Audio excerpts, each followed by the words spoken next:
ஒவ்வொரு காலகட்டத்திலையும் தூதரின் பிரச்சாரத்தை வலுப்படுத்தக்கூடியவர்கள் இருப்பார்கள். ஈசா அலைஹிஸ்ஸலாம் அவர்கள் கேட்டார்கள், மன் அன்சாரி இலல்லாஹ், அல்லாஹ்விற்காக எனக்கு உதவி செய்பவர்கள் யார்? தனக்காக உதவி செய்பவர்களை அழைக்கவில்லை, அல்லாஹ்விற்காக எனக்கு உதவி செய்பவர் யார்? அல்லாஹ்வுடைய மார்க்கம், அல்லாஹ் எனக்கு கொடுத்த பொறுப்பு, நான் சுமந்து நிற்கிற இந்த பொறுப்பை மக்கள் மத்தியில் எடுத்து சொல்ல வேண்டும், இதற்கு உங்களில் உதவி செய்பவர் உண்டா அப்படின்னு கேட்டார். ஹவாரியன்கள் சொன்னார்கள், நஹ்னு அன்சாருல்லாஹ், நாங்கள் அல்லாஹ்விற்காக உதவி செய்பவர்கள். இப்போதும் அந்த கேள்வி நமக்கு முன்பாக இருக்கிறது. இன்றைக்கு சமூகத்தில் நடைபெறுகிற அத்தனை அவலங்களையும் பாருங்கள். இன்றைக்கு சமூகத்தில் மார்க்கத்திற்கு எதிராக நடைபெறக்கூடிய தீமைகளை பாருங்கள், இணை வைப்பை பாருங்கள், நபி வழிக்கு மாற்றமான காரியங்களை பாருங்கள். இவ்வளவு அனாச்சாரங்கள் நடைபெறுகிறதே, இவ்வளவு தீமைகள் தலைவிரித்து ஆடுகிறதே, போதனைகள் காலில் தூக்கி போட்டு மிதிக்கப்படுகிறதே. நபிகள் நாயகம் இல்லாவிட்டாலும் அவர்கள் சொன்னதை போன்று ஒரு தூதரின் அழைப்பு இங்கே இருக்கிறது அல்லவா? மன் அன்சாரி இலல்லாஹ், அதே அழைப்பு இன்றைக்கு நமக்கு முன்பாக இருக்கிறது. அல்லாஹ்விற்காக, அல்லாஹ்வின் மார்க்கத்திற்காக உதவி செய்பவர் யாரும் உண்டா?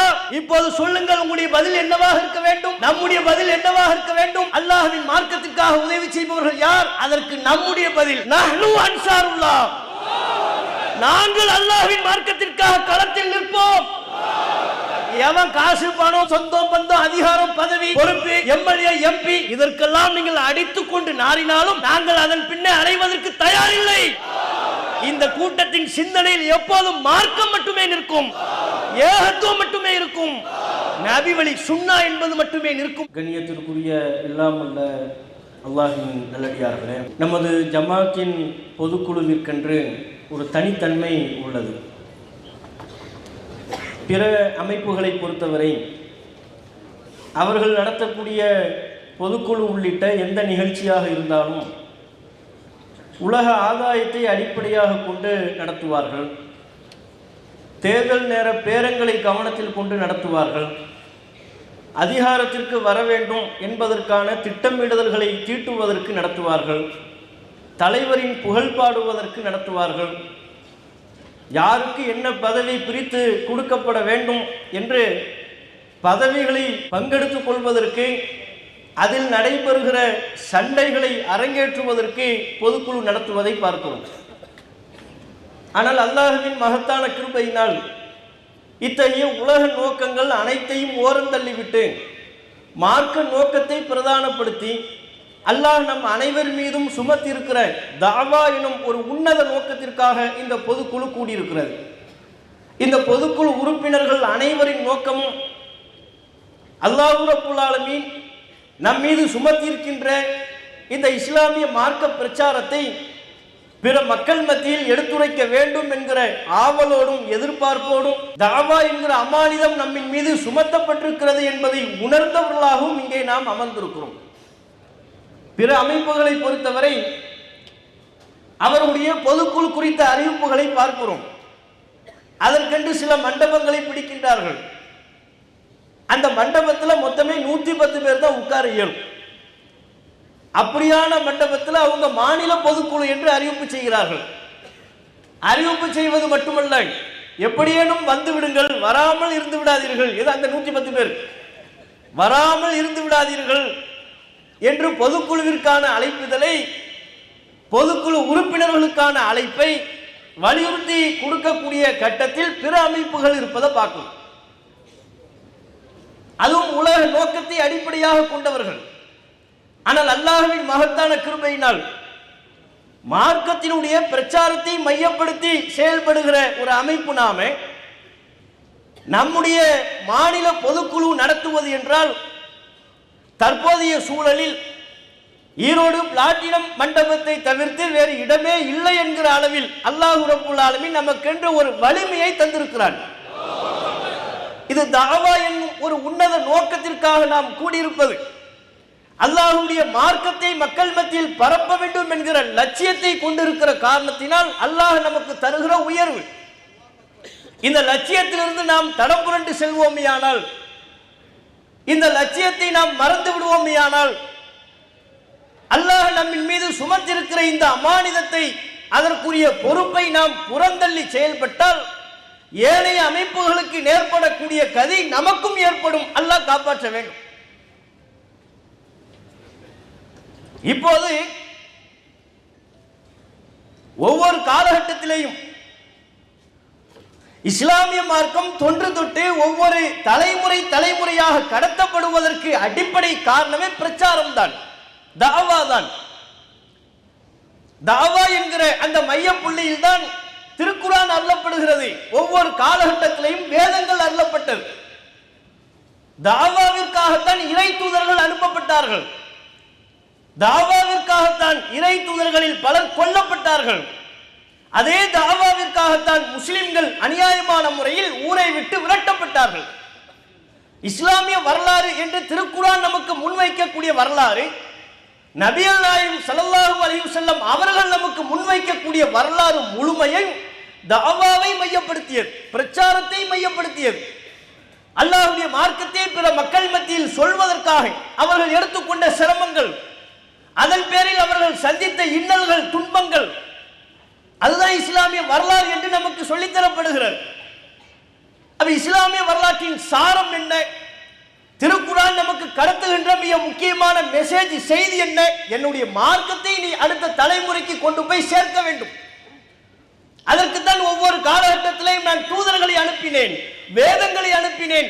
தூதர்களை பலப்படுத்துவதற்கு மூமின்களை அவர்களுக்கு நான் உறுதுணையாக ஏற்படுத்தினேன். இன்றைக்கு நாமெல்லாம் முஸ்லிமாக இருக்கிறோம் என்றால் நமக்கு யாரென்றே தெரியாத, பலரின் வரலாற்றை அறியாத பல்வேறு நபர்களின் தாவாவினுடைய காரணத்தினால்தான். அவர்கள் கடல் கடந்து ஒரு ஊரை தாண்டி, தங்களுடைய சொந்த நாட்டை தாண்டி பல்வேறு பகுதிகளுக்கு சென்று இந்த மார்க்கத்தை பிரச்சாரம் செய்ய புறப்பட்டார்கள். ஒவ்வொருவரும் தங்களுடைய சக்திக்கு உட்பட்டு பிரச்சாரம் செய்தார்கள். ஏகத்துவ கலிமா முன்வைக்கின்ற லா இலாஹ இல்லல்லாஹ் என்கிற இந்த கலிமா முன்வைக்கக்கூடிய ஏகத்துவ கொள்கையை தயவுதாட்சியமின்றி பிற மக்களுக்கு எடுத்து சொன்னார்கள். அந்த வழியில் தான் இன்றைக்கு நாம் எல்லாம் ஏகத்துவவாதிகளாக பரிணமித்து நிற்கிறோம். ஆனால் இன்றைக்கு இந்த மார்க்கத்தை அடுத்த தலைமுறைக்கு சொல்ல கடமைப்பட்ட முஸ்லிம் சமூகத்தின் நிலை எப்படி இருக்கிறது? குர்ஆனின் சாரத்தை உள்வாங்கியவர்களாக, அல்லாஹ்வின் அறிவுரையை கவனத்தில் கொண்டு அதற்கேற்ப தங்களுடைய வாழ்க்கையை மாற்றிக் கொண்டவர்களாக இருக்கிறார்களா? குர்ஆனின் நிழலில் நடைபெறக்கூடியவர்களாக முஸ்லிம்களின் வாழ்வு அமைந்திருக்கிறதா? குர்ஆன்ல உள்ளதை பிற மக்களுக்கு பிரச்சாரம் செய்ய கடமைப்பட்ட முஸ்லிம்கள், உலகெங்கிலும் பிரச்சாரம் செய்ய கடமைப்பட்ட முஸ்லிம்கள், முஸ்லிம்களை தாண்டி வேறு சமூகத்திற்கு திருக்குர்ஆனின் அருமையை எடுத்துச் சொல்ல கடமைப்பட்ட முஸ்லிம்கள், அவர்களின் வாழ்வே திருக்குர்ஆனின் நிழலை விட்டு வெகு தூரத்தில் சென்று கொண்டிருக்கிறார். அவங்களே இஸ்லாத்துக்கு மாற்றமாக செயல்பட்டுக்கிட்டு இருக்கிறாங்க. குர்ஆனுக்கு மாற்றமாக, நபிகள் நாயகத்தின் போதனைக்கு மாற்றமாக செயல்பட்டு கொண்டிருக்கிறார்கள். அதற்கு எடுத்துக்காட்டாகத்தான் சமீபத்தில் நடைபெற்ற பல்வேறு நிகழ்வுகள் சான்றளிக்கிறது. இஸ்லாம் எப்படிப்பட்ட ஒரு கண்ணியமான மார்க்கம்! இந்த கண்ணியமான மார்க்கத்தில் இருந்து கொண்டு கண்ணியமான ஆடை அணிய சொன்ன இஸ்லாமிய மார்க்கத்தின் ஆடையவே கேவலப்படுத்தக்கூடிய அளவிற்கு நம் சமூகத்தை சார்ந்த பெண்மணிகள் ரீல்ஸ் மோகம் கொண்டு அலைகிறார்களா இல்லையா? இது எதை உணர்த்துகிறது? ஏதோ ஒரு ஊரில் நடைபெறக்கூடிய நிகழ்வில்லை, தமிழகம் முழுக்க இந்த கலாச்சாரம். ரீல்ஸ் மோகம், புர்காவை போட்டுக்கிட்டு டான்ஸ் ஆடுறது, சினிமா பாட்டு படிக்கிறது, ஆபாசமான உடல் நலிவுகளை வெளிப்படுத்துவது, ஆபாசமான வசனங்களை பேசுவது. இஸ்லாத்திற்கென்று ஒரு கலாச்சாரம் இருக்கிறது. இஸ்லாத்திற்கென்று, முஸ்லிம்களுக்கென்று ஒரு ஒழுக்க வாழ்வு இருக்கிறது. அவற்றை எல்லாம் சிதைக்கக்கூடிய வகையில் முஸ்லிம்கள், முஸ்லிம் அல்லாதவர்கள் என்று ஒரு கோடு இருக்கிறது. அந்த கோட்டையை அழித்து தமிழ்நாட்டின் தற்போதைய சூழ்நிலையை எப்படி மாற்றுகிறார்கள்? முஸ்லிம்கள்னா யாரு, முஸ்லிம் அல்லாதவர்கள் யார் என்கிற வேறுபாடு இல்லாத அளவிற்கு யார் வேண்டுமானாலும் எதை வேண்டுமானாலும் செய்வார்கள் என்கிற அளவிற்கு இன்றைக்கு தீமைகளின் நிலை, பாவங்களின் நிலை, நம் சமூகத்தின் நிலை அதில் பாதாளத்தை நோக்கி சென்று கொண்டிருக்கிறது. இது ஒன்று மாத்திரமல்ல, பல்வேறு விஷயங்கள். நேர்மையை கடைபிடிக்க வேண்டிய முஸ்லிம் வியாபாரிகள் கடந்த காலகட்டங்களிலே முஸ்லிம்கள் என்றால் நேர்மை, முஸ்லிம்களிடத்தில் உண்மை இருக்கும். ஒரு பாய் கடை வைக்கிறார்னா அவற்றை எந்த விதமான மோசடியும் இருக்காது, கலப்படம் பண்ண மாட்டாரு என்கிற ஒரு பெருமை இருந்தது. சொல்ல போனால் நேர்மையான வியாபாரிகளின் மூலமாக இஸ்லாம் பல்வேறு பகுதிகளில் வளருவதற்கு அந்த நேர்மையே ஒரு அடிப்படை காரணமாக இருந்தது. ஆனா இன்னைக்கு முஸ்லிம்களே மோசடிகளின் பெயர்கள் அடிபடுகிறார்கள். அது பரவலாக பரவி செல்கிறது. இஸ்லாத்திற்கே அவப்பெயரையும் இஸ்லாத்திற்கே அதனை கடைபிடிக்கக்கூடிய முஸ்லிம்களுக்கு தலைக்குனிவை உண்டாக்கக்கூடிய வகையில் முஸ்லிம்களின் செயல்பாடு அமைந்திருக்கிறது. பல முஸ்லிம் வியாபாரிகள்கிட்ட நேர்மை இல்லை, உண்மை இல்லை. இதையெல்லாம் சீர் செய்ய கடமைப்பட்ட ஆலிம்கள் இதனை சரி செய்து அவர்களுக்கு சரியானவற்றை எடுத்துச் சொல்லி அவர்களின் வாழ்வை சரிப்படுத்த கடமைப்பட்ட ஆலிம்கள், மார்க்கத்தை கற்றறிந்த பிரச்சாரர்கள் அதை உரிய விதத்தில் செய்கிறார்களா? இல்லை. அதிலையும் தமிழ்நாட்டில் இன்றைக்கு முஸ்லிம்களுக்கு ஏற்பட்டிருக்கிற சூழல் மிக மிக மோசமானது. மத நல்லிணக்கம் என்கிற ஒன்றை கட்டமைக்கிறார்கள் தமிழ்நாட்டில். யாரு இதை கட்டமைப்பது? யாரு? எல்லோரும் சேர்ந்து கொண்டு முதலில் இந்த கட்டமைப்பை உருவாக்குவது சங்க பரிவார அமைப்புகள். நீ என் மதத்துக்கு வா, என் கோயிலுக்கு வா, என்னுடைய கலாச்சாரத்தை பின்பற்றி, நீயும் பிறப்பின் அடிப்படையில் ஒரு இந்து தான், ஆகவே நீ என்னை போலவே செயல்பட வேண்டும்.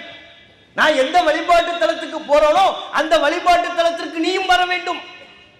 நான் எந்தெந்த கடவுள்களை வணங்கி வழிபடுகிறேனோ அதே கடவுள்களை நீயும் கடவுள் என்று நம்பி வழிபட வேண்டும். கர்வாபசி, தாய் மதம் திரும்புங்கள், இந்த பிரச்சாரம் நீண்ட நெடுங்காலமாக தமிழகத்தில் முன்னெடுக்கப்படுகிறது. முதலில் துவக்கமாக சங்க பரிவார அமைப்புகளால் முன்னெடுக்கப்பட்ட இந்த பிரச்சாரத்தில் இன்றைக்கு எல்லா மக்களும் கலந்து விட்டார்கள். இவரெல்லாம் சங்கியே இல்லை நம்ம நினைப்போம். உண்மையில் அவர் சங்கி என்று அறியப்பட்டிருக்க மாட்டார். ஆனால் அவருடைய உள்ளத்திலேயும் இப்போது என்ன பிரச்சாரம் ஆழமாக உள்ளத்தில் புகுந்திருக்கிறது. அப்ப நல்லிணக்கம்னா வாங்க, எல்லாரும் எல்லா இடத்துக்கும் வாங்க, எங்க கோவிலுக்கு வாங்க, எங்க பண்டிகை கொண்டாடுங்க, நாங்க உங்க தர்காவுக்கு வரத்தானே செய்யறோம். தர்காவே இஸ்லாத்தில் இல்லைன்னு சொல்லிக்கிட்டு இருக்கிறோம். அதை எதிர்த்து நீண்ட நெடிய பிரச்சாரத்தை செய்து கொண்டிருக்கிற வேளையில் இவர்கள் நல்லிணக்கத்தின் அடையாளமாக எதை மையப்படுத்துகிறார்கள்? அல்லாஹ் அல்லாதவர்களை வணங்கி வழிபடக்கூடிய கலாச்சாரத்தை, அல்லாஹ் எதை ஷிர்க் என்று, இணை வைப்பு என்று, மிக மோசமான பாவம் என்று கடும் எச்சரிக்கையை பதிவு செய்தானோ அந்த படைப்பினங்களை வணங்குவதை நோக்கி நம்மை அழைக்கிறார்கள். அழைப்பது மட்டுமல்ல, அதுதான் மத நல்லிணக்கம் என்று கற்பிக்கிறார்கள். பாப்பா நீ வா, முருகனை வணங்க வா, அதன் பேர்ல ஒரு உறுப்பு கிளம்புதா? அப்ப திருக்குரான் வரலாறு உனக்கு தெரியுதா? இப்ராஹிம் நபி எங்கள் முன்னோர் சொன்னா சரி, மூசா அலைஹிஸ்ஸலாம் எங்கள் முன்னோர் சொன்னா சரி, குரான் படி நீ வாழக்கூடிய ஒரு மூமின் என்று அர்த்தம். புர்கா போட்ட இந்த மூதேவி என்னன்னு சொல்லுது? பிற மக்களின் வாக்குகளை கவர வேண்டும் என்பதற்காக தன்னுடைய கட்சியின் பிரச்சாரத்தை தன்னுடைய கொள்கையாக மறித்துக் கொண்டு எனது முப்பாட்டன் முருகன், முருகனை நாங்கள் வழிபடுவோம், முருக வழிபாடு ஒரு குரூப் கிளம்புதா? இப்போ இதையெல்லாம் கண்டித்து பிரச்சாரம் செய்யப்படுகிறதா? இதுதான் மத நல்லிணக்கம் என்று அவர்களுடைய சிந்தனையில் புகுத்துகிறார்கள். முருகனையும் வழிபடுப்பா, எல்லா தர்காவுக்கு வா, நாங்க தர்காவுக்கு வர்ற மாதிரி நீ எங்களுடைய வழிபாட்டை நோக்கி திரும்பு. சமத்துவ பொங்கல் உண்டாக்குனாங்களா? இப்போ அது என்ன பொங்கல்னா? பொங்கல் பண்டிகை தானே இருக்கு, அது எப்படி சமத்துவ பொங்கல்னா என்னவா? என்ன சமத்துவ பொங்கல்? சமத்துவ பொங்கல்னு ஒன்ன சொல்லி இவங்க எல்லாரையும் சமூகத்தில் உயர்தட்டு, மேல்தட்டு, அடித்தட்டு என்று மக்களை பல தராதரங்களாக பிரித்து வைத்திருக்கிறார்களே. அப்படியெல்லாம் ஒண்ணுமே இல்லை. பிறப்பின் அடிப்படையில் உயர்வு தாழ்வு இல்லை, அனைவரும் சமம், வாங்க எல்லாரும் ஒன்னா உட்கார்ந்து சாப்பிடுவோம், எல்லாரும் ஒன்னா சேர்ந்து பொங்கல் கொண்டாடுவோம். அந்த சமத்துவ பொங்கலா இது? அந்த சமத்துவ பொங்கல் கிடையாது. பிறப்பின் அடிப்படையில் ஏற்றத்தாழ்வுலாம் இருக்கு. இன்னென்ன குலம் கோத்திரம் உயர்ந்தவர்கள் தான், இன்னென்ன குலம் கோத்திரம் தாழ்ந்தவர்கள் தான். அந்த உயர்ந்த குலம் கோத்திரம் என்னென்ன சடங்கு சம்பிரதாயங்களை செய்வார்களோ அவற்றை தலைகீழாக நின்றாலும் சரி ஏனைய சமூக மக்கள், பிற்படுத்தப்பட்ட மக்கள் செய்ய முடியாது. அப்ப என்னப்பா சமத்துவ பொங்கல்? இவன் வச்சிருக்கிற சமத்துவ பொங்கல், வா முஸ்லீம் பாய் நீயும் பொங்கல் கொண்டாட வாங்க, நம்மளை கூப்பிடுறான். சமத்துவ பொங்கல்னு இவன் சொல்வது எதை? நாங்க மட்டும்தான் சூரியனை வழிபடணுமா? நாங்க மட்டும்தான் பசுமாட்டை வணங்கணுமா? நீங்களும் சூரியனை வணங்கி வழிபடுவதற்கு வாங்க, நீங்களும் பசுமாட்டை வணங்குவதற்கு வாருங்கள், சமத்துவ பொங்கல் கொண்டாடுவோம். இதுதான் மத நல்லிணக்கம். எப்படி பாருங்க, நீங்க ஆச்சரியப்படுவீங்க. மீடியாவில் நமக்காக குரல் கொடுக்கக்கூடிய சில ஜீவன்கள் இருக்கிறார்கள். அந்த ஜீவன்களின் சிந்தனையிலேயே பாய் கொண்டாடினா தானே நம்மளாம் ஒண்ணுன்னு ஆகுங்கிறோம். கொண்டாடுங்க பாய், நம்மளாம் சேர்ந்து கொண்டாடணும்ல. இது சமத்துவ பொங்கல் தானே. அப்ப இணை வைப்பை மத நல்லிணக்கம் என்கிற பெயரில் தமிழகத்தில் ஒரு நுணுக்கமான பிரச்சாரம் செய்யப்படுகிறது. இதுல சாமானிய மக்கள் போய் விழுகிறார்கள் என்பதல்ல, மார்க்கத்தை கற்றறிந்த பிற மக்களுக்கு சத்தியத்தை எடுத்துச் சொல்ல கடமைப்பட்ட ஆலிம்களே இந்த வலையில் போய் விழுகிறார்கள். பெரும் வெட்கக்கேடு. ஜமாத்துல் உலமா அந்த அமைப்பினுடைய மூத்த தலைவர், ஆலிம்களுக்கெல்லாம் நான் தான் தலைவர் என்று சொல்லிக் கொள்பவர், சமத்துவ பொங்கல் கொண்டாட்டத்திற்கு அந்த நபர்களோடு, அந்த நம்பிக்கை உள்ள நபர்களோடு சேர்ந்து அவர்களின் கரம் கோர்த்து பொங்கல் கொண்டாட்டத்தில் ஈடுபடுகிறார். அப்ப ஜமாத்துல் உலமாவினுடைய நோக்கம் என்ன? உலமா என்று உங்களை நீங்களே சொல்லிக் கொள்வதற்கு என்ன அர்த்தம் இருக்கிறது? அப்ப உலமானா சும்மா அது ஒரு குரூப்பா? அது சமீபத்தில் நீங்க ஒரு சமூக வலைத்தளத்தில் ஒரு வீடியோ பார்த்திருக்கலாம். உலமாக்கள் ஜமாத்துல் உலமா பிரிவு இருக்கிற மாதிரி இப்ப புதுசா இன்னொரு குறிப்பு, டிவிகே உலமா பிரிவு. எது? விஜய் குரூப். டிவிகே உலமா பிரிவு. அவன் தொப்பியை போட்டு ஜுப்பா போட்டு கூப்பிடுறான், நம்ம தலைவர் நம்மை அழைக்கிறார். யார் யார் தலைவர்? நமக்கு யார் தலைவர்? திடீர்னு புதுசா ஒரு தலைவர் வந்திருக்கிறார்னு பார்த்தா விஜய் சொல்றான், நம்ம தலைவர் நம்மை அழைக்கிறார், அதற்காக வேண்டி இந்த மாநாட்டிற்கு வருகை தரும், இந்த பொதுக்கூட்டத்திற்கு வருகை தரும் அனைவரையும் தமிழக வெற்றி கழகத்தின் உலமா பிரிவு சார்பாக உங்களை வருக வருக என்று மனதார வரவேற்கிறேன். உலமா பிரிவு எங்கெல்லாம் உருவாக்கிட்டு இருக்கிறாங்க பாருங்க. விஜய் குரூப்புக்கு முதல் உலமா குரூப் எதுக்கு தேவை? தத்துவா கேட்பாங்களா அவங்க? இது ஹலாலா, இது ஹராமா, இது கூடுமா, இது கூடாதா, இது மார்க்க சட்டம் சொல்ல போறீங்களா? அவங்களுக்கு மார்க்க சட்டம் சொல்லதுக்கு தானங்க தேவை. உலமானா யார்? அல்லாஹ்வை பயந்து அல்லாஹ்வை பயப்படும்படி மக்களுக்கு சொல்வது, அவன் தான் உலமா. அந்த பணியை யார் செய்கிறார்களோ அவர்கள் தான் உலமாக்கள். 7 வருஷம் 5 வருஷம் மதரசாவில் போய் படிக்காட்டாலும் இந்த நோக்கத்தை நீங்கள் உள்ளத்தில் கொண்டிருந்தால் நீங்கள் அனைவரும் உலமாக்கள். அல்லாஹ்வுடைய அச்சம் நம்முடைய உள்ளத்தில் இருக்கிறதா இல்லையா? அல்லாஹ் நமக்கு தந்திருக்கிற இந்த மார்க்கத்தை 4 பேருக்கு எடுத்து சொல்லணும். அந்த நோக்கத்தில் தானங்க நம்ம பொருளாதாரத்தை செலவு பண்ணிட்டு நீங்க வர்றீங்க. இந்த அமைப்பில் இருப்பதால் உங்களுக்கு துளி பயன் உண்டா? கவுன்சிலர் ஆக முடியுமா? ஆனா தான் நாங்க விட்டுருவோமா? நாங்க ஆக முடியுமா? நாங்க ஆனாத்தான் நீங்க விட்டுருவீங்களா? எப்படிப்பட்ட ஒரு கட்டமைப்பு அல்லாஹ் நமக்கு தந்திருக்கிறான் பாருங்க. தஅவாங்கிற ஒற்றை புள்ளியில் நாம் அனைவரும் ஒருங்கிணைந்திருக்கிறோம். இந்த மார்க்கத்தை வைத்துக் கொண்டு நீங்களும் சம்பாதிக்க இயலாது, நாங்களும் சம்பாதிக்க இயலாது. இந்த மார்க்கத்தை வைத்துக் கொண்டு இந்த உலகத்தில் நீங்களும் எந்த பதவியும் பெற்றுவிட முடியாது, நாங்களும் பெற்றுவிட முடியாது. எங்கள் மீது உங்கள் கண்காணிப்பும் உங்கள் மீது எங்கள் கண்காணிப்பும் இருக்கின்ற வரை மார்க்கம்ங்கிற ஒரு நோக்கத்துக்காக வேண்டி நம்முடைய பொருளாதாரத்தை செலவு செய்து, இல்லைன்னா இப்படி ஒரு கட்டமைப்பு நீங்க பார்க்க முடியுமா? நான் ஆரம்பத்திலே சொன்ன பொதுக்குழுக்கு 110 பேர் கூட முடியாத மண்டபத்துக்கு பொதுக்குழு வாங்க வாங்க வாங்கன்னு கூப்பிட்டு இருக்கிறான். இங்க நம்ம ஜமாத்தினுடைய நிலை என்ன? என்னையும் கூப்பிடுங்க, எனக்கு சிறப்பளிப்பு தாங்க. எதுக்கு? இங்க வந்தவர் என்ன 2000 வாங்கிட்டா போறாரு, அவர் காசு செலவு பண்ணி வர போறாரு. அப்ப ஜமாத்தோடு இந்த தாவாவோடு பிரச்சாரத்தோடு எந்த அளவிற்கு அவர் ஒன்றி போயிருக்கிறார். இப்படிப்பட்ட ஒரு நிலை, இந்த சிந்தனை உள்ள அல்லாஹ்வுடைய அச்சத்தை உள்ளத்தில் சுமந்து கொண்டு அல்லாஹ்வுடைய மார்க்கத்தை பிற மக்களுக்கு எடுத்துரைக்க வேண்டும் என்கிற எண்ணம் கொண்ட அனைவரும் உலமாக்கள் தான். இவன் விஜய் குரூப்புக்கு உலமாக்களே அப்படிங்கிற, டிவிக்கு உலமா பிரிவு. நீங்க மஜ்லிஸ் உலமா ஜமாத் உலமாங்கிற பேர்ல நீங்க என்ன செய்றீங்க? சமத்துவ பொங்கல்ல போய் நிக்கிறீங்க, முத ஆளா நிக்கிறீங்க. நீங்க எப்படி மக்களை வழி நடத்துவீங்க? நம்ம கேட்க வேண்டியது என்ன? இவர்கள் சமத்துவ பொங்கல்ல முதல் ஆளாக நிற்கக்கூடிய இவர்களா நம் சமூகத்து பெண்களுக்கு ஒழுக்கத்தை கற்பித்து கொடுக்க போகிறார்கள், கொள்கையை சொல்லிக் கொடுக்க போகிறார்கள், எது ஏகத்துவம் எது இணை வைப்பு என்பதை மக்களுக்கு தெளிவுபடுத்த போகிறார்கள். யார் முன்மாதிரி என்பதை இவர்கள் தெளிவுபடுத்தாததின் விளைவு நம் சமூகத்து இளைஞர்களில் சிலர் இன்றைக்கு தடம் மாறி செல்கிறார்கள். இளைஞர்கள் போடுறாங்க எங்க தலைவர் விஜய் அப்படிங்கிறான். அவன் விக்கிரவாண்டியில ஒரு மாநாடு நடத்துறாங்க. முஸ்லீம் புர்கா போட்டு முஸ்லீம் பெண்மணி இருக்கிற, அவட்ட பேட்டி கேட்குறாங்க. நிறைய பெண்கள்கிட்ட பேட்டி கேட்குறான். அதுல ஒரு பெண்மணி சொல்லு, நான் எங்க தலைவரை பார்க்கறதுக்கு தான் வந்தேன். அதுல புர்கா போட்ட ஒரு மூதேவி சொல்லுது, அவரை மட்டும் நான் பார்த்தேன்னா கட்டி பிடிச்சி முத்தம் கொடுப்பேன். பட்டவர்த்தனமா ஒரு பொம்பளை சொல்ற புர்கா போட்டு ஒரு முஸ்லீம் பெண்மணி சொல்கிறாள், அவளை நான் பக்கத்துல பார்க்கணும்னு எங்களுக்கு ஆசையா இருக்கு, பார்த்தா என்னமா செய்வீங்க? பார்த்தா கட்டி பிடிச்சி முத்தம் கொடுப்பேன். அப்ப எந்த லெவல்ல நம்ம சமூக இளைஞர்கள் இளம் பெண்களினுடைய நிலை சென்று கொண்டிருக்கிறது. இவர்கள் எந்த நோக்கத்திற்காக இந்த உலகத்தில் நாம் இருக்கிறோம், நாம் எதனை பின்பற்ற வேண்டும், எது குறித்தும் சிந்தனையற்றவர்களாக, ஒரு கவலையே இல்லாதவர்களாக உருமாறிக் கொண்டிருக்கிறார்கள். இதனை தடுத்து தாவா செய்ய கடமைப்பட்ட முஸ்லிம்கள் தாவா களத்திலிருந்து விலகி நிற்கிறார்கள்.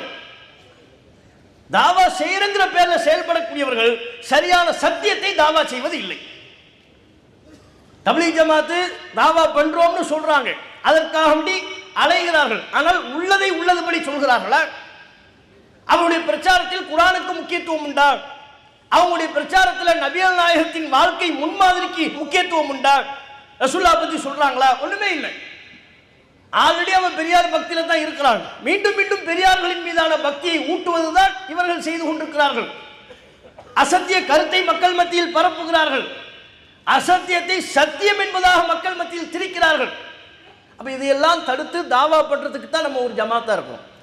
தாவா செய்வதுதான் நம்முடைய பிரதானமான நோக்கம். அந்த அடிப்படையில் கடந்த காலங்களிலே மாநில பொதுக்குழு என்று சொன்னால் மார்க்க பிரச்சாரத்தை மையப்படுத்தி ஒரு செயல் திட்டம் சொல்லிக் கொடுப்பதும், செயல் திட்டம் அறிவிக்கப்பட்டதற்கு பிறகு அதன் பேரில் தமிழகத்தின் மூளை முடுக்குகளில் எல்லாம் அதன் பேரில் பிரச்சாரம் நடைபெறுவதும் நம்முடைய வாடிக்கை. கடந்த காலங்களில் நாம சொன்ன அத்தனை செயல் திட்டங்களும் அல்லாஹ்வின் அருளால் மகத்தான செயல் திட்டங்கள், வெற்றிகரமான செயல் திட்டங்கள். மாநில மாநாடுன்னு ஒண்ணு இல்லாம நம்ம தாவா பண்ணணும், கிளைகள் ரீதியாக தாவா பண்ணணும், தெரு தெருவாக தாவா பண்ணணும். அந்த நோக்கத்தில் தான் இப்ராஹிம் அலைஹிஸ்ஸலாம் அவர்களை மையப்படுத்தி ஒரு செயல் திட்டத்தை எடுத்தோம். அதை மக்கள் மத்தியில் அறிவிப்பு செய்தோம். அதனுடைய விளைச்சலை கண்கூடாக கண்டோம், அதன் நன்மைகளை கண்கூடாக கண்டோம். அதுபோல் இந்த பொதுக்குழுவில் ஆரம்பத்திலிருந்து இன்று வரை இறுதி வரை நம்முடைய ஜமாத்து அல்லாஹ்வினுடைய அருளால் இருக்கின்ற வரை தாவாதான நமக்கு நோக்கம். அதை மையப்படுத்தித்தான ஒவ்வொரு செயல் திட்டத்தை நாம சொல்றோம். அப்ப இப்போதைய மக்களுக்கு இஸ்லாம்னா என்னன்னு தெரியல, குர்ஆன்னா என்னன்னு தெரியல. இந்த குர்ஆனை நமக்கு சொல்லித்தர வந்த நபிகள் நாயகத்தை பற்றி ஒன்றும் தெரியவில்லை. கேடுகட்டவர்களை முன்மாதிரியாக கொண்டு செயல்படுகிறார்கள். அப்படிப்பட்ட நம் சமூகத்து இளைஞர்களையும் பெரியவர்களையும் அழைத்து நமக்கான முன்மாதிரி இந்த கேடுகட்ட சினிமா நடிகர்கள் அல்ல, கூத்தாடிகள் அல்ல, உலக ஆதாயத்தை கொண்டு செயல்படுகிற அரசியல் தலைவர்கள் அல்ல, நீ பெரிதிலும் பெரிதாக நேசிக்கக்கூடிய இன்ன பிற நபர்கள் அல்ல. நமக்கான வழிகாட்டி நம் உயிரை விட மேலான நாம் நேசிக்க கடமைப்பட்ட நபிகள் நாயகம் ஸல்லல்லாஹு அலைஹி வஸல்லம் அவர்கள்தான். நபிகள் நாயகத்தின் மீதான நேசத்தை இன்னும் நம் சமூக மக்கள் மத்தியின் உள்ளத்தில் ஆழ பதிய வைக்கும் விதமாக நம் சமூகத்து இளைஞர்கள் சில பேர் சொன்னான்ல, எனக்கு எங்க தலைவர் விஜய்னு. இங்க வாடா, உன் தலைவர் விஜய் இல்லை, உன்னுடைய தலைவர் நபிகள் நாயகம். நீ பின்பற்ற வேண்டியது நபிகள் நாயகத்தை, நீ நேசிக்க வேண்டியது நபிகள் நாயகத்தை. இதை இன்னும் ஆழமாக மக்கள் மத்தியில் விதைக்கக்கூடிய விதமாக மாநில தலைமையால் தற்போது அறிவிப்பு செய்யப்படுகின்ற செயல் திட்டம் அண்ணல் நபியே அழகிய முன்மாதிரி. ஏப்ரல் முதல் ஜனவரி வரை எதிர்வரக்கூடிய 10 மாத கால செயல் திட்டம் நபிகள் நாயகத்தை புதிய கோணங்களில் தமிழக மக்கள் மத்தியிலே நாம் எடுத்துச் சொல்ல போகிறோம்.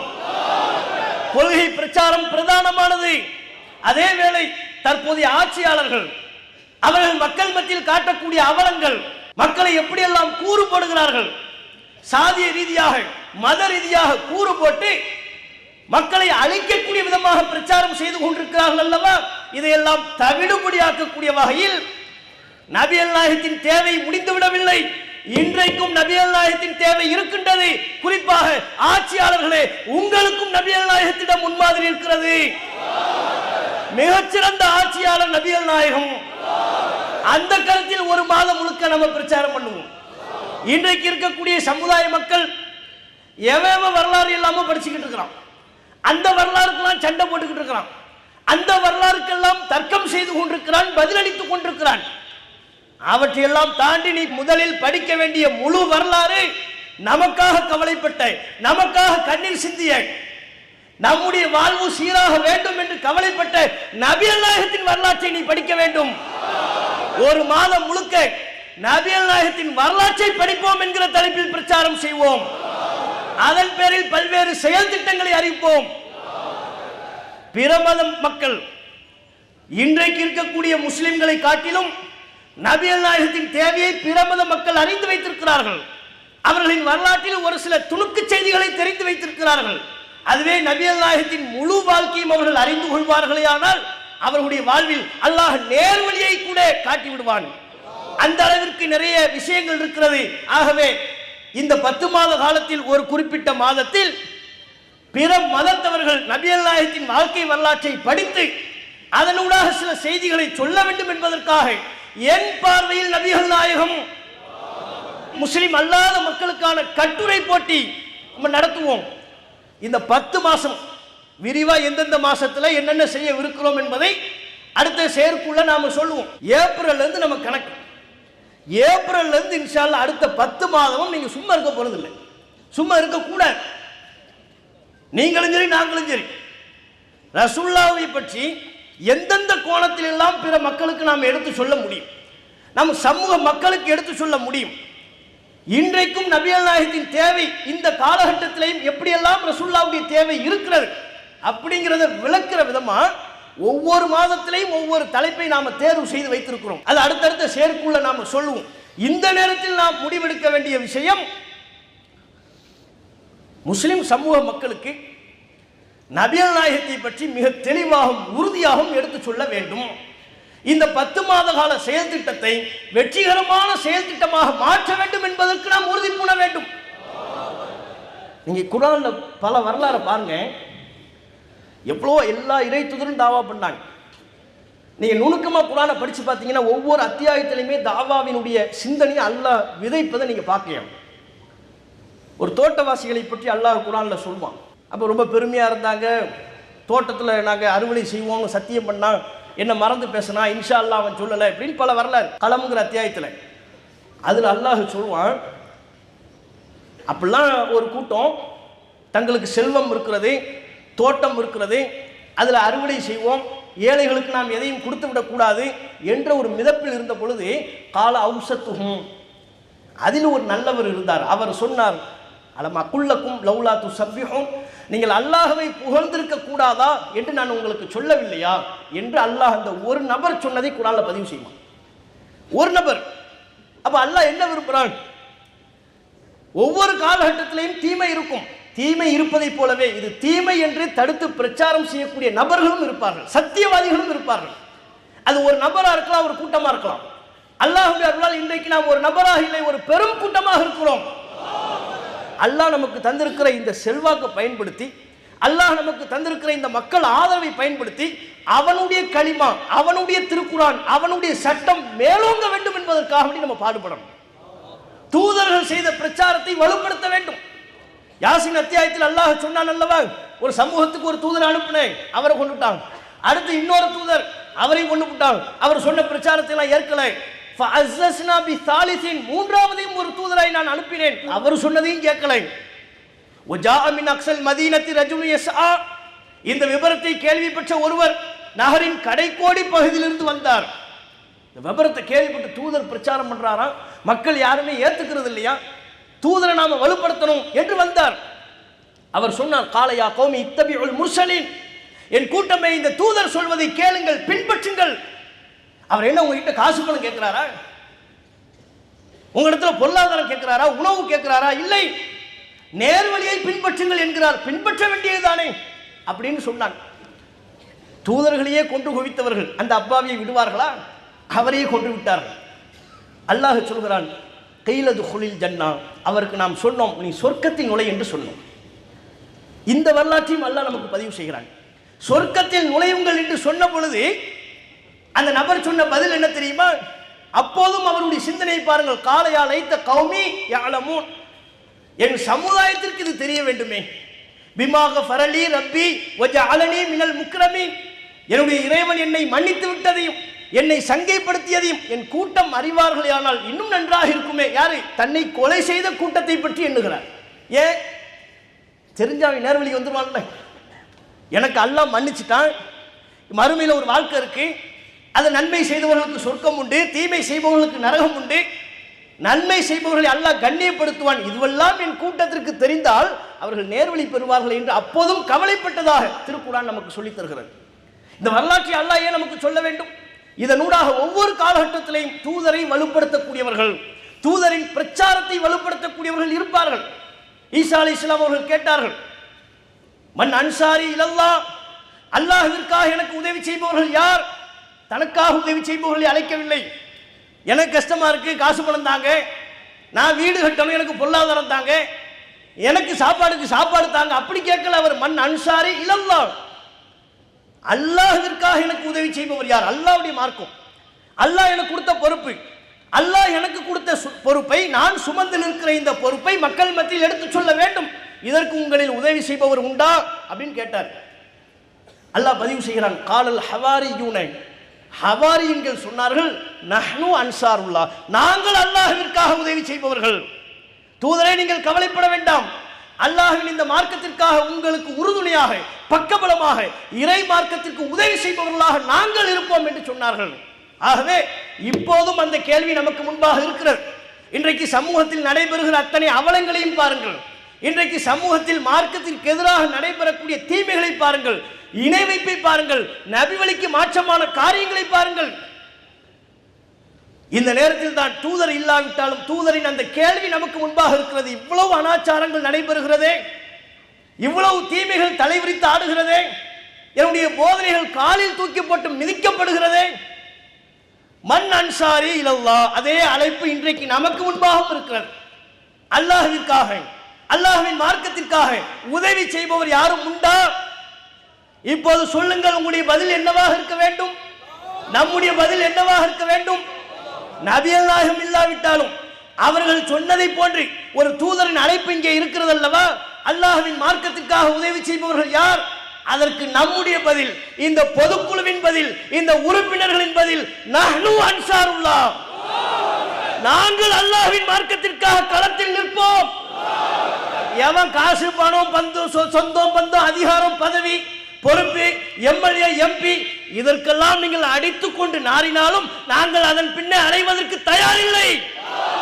இந்த கூட்டத்தின் சிந்தனையில் எப்போதும் மார்க்கம் மட்டுமே நிற்கும், ஏகத்துவம் மட்டுமே இருக்கும், நபி வழி சுன்னா என்பது மட்டுமே நிற்கும் என்பதை இந்த நேரத்தில் பதிவு செய்து இஹ்லாஸோடு, மன தூய்மையோடு, அல்லாஹ்விடத்தில் நாளை மறுமை நாளில் கூலியை பெற வேண்டும் என்கிற எண்ணத்தோடு இந்த மார்க்கத்தை பிற மக்கள் மத்தியில் எடுத்துச் சொல்லக்கூடிய நன்மக்களாக அல்லாஹ் ரப்புல் ஆலமீன் நம் அனைவரையும் ஆக்கி அருள் புரிவானா என்று கேட்டு என்னுடைய உரையை நிறைவு செய்து கொள்கிறேன். வாஹிர் தாவானா அனில் ஹம்துலில்லாஹி ரப்பில் ஆலமீன். அஸ்ஸலாமு அலைக்கும் வரஹ்மத்துல்லாஹி வபரகாத்துஹு. அல்லாஹு அக்பர், அல்லாஹு அக்பர்.